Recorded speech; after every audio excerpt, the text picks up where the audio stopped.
Hello, welcome back. Here's how you can convert vectors, for example, the vectors of this text or the vectors of any logo in a PNG image file into shape vectors, which are these vectors. We'll be using After Effects to do this, especially when you want to do motion graphic works with these shape vectors. This video is for you, so let's convert the vectors.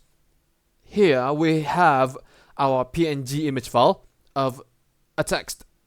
So it has transparency, the alpha channel, but it's not able to read the vectors, so we need to trace the vectors in the PNG.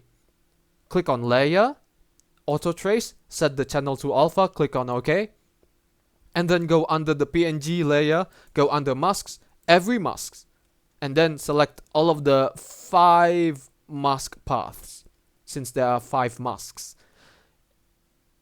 The keyframes using shift key.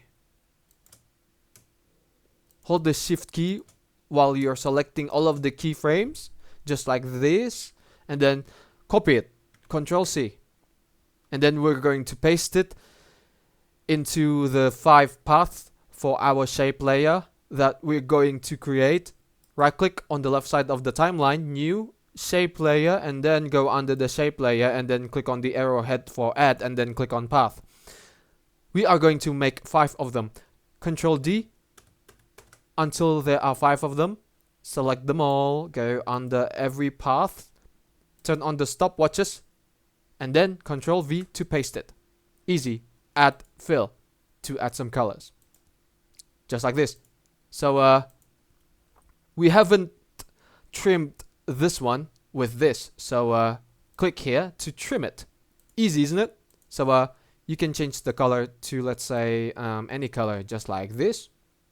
Any color. I personally like cyan, just like this.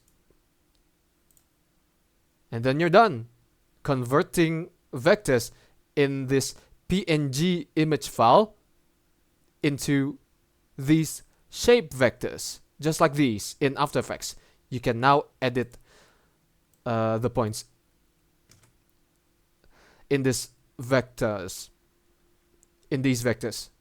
Thank you for watching. Give it a like, comment, and don't forget to subscribe to the channel. But for me, it's good day. Ciao.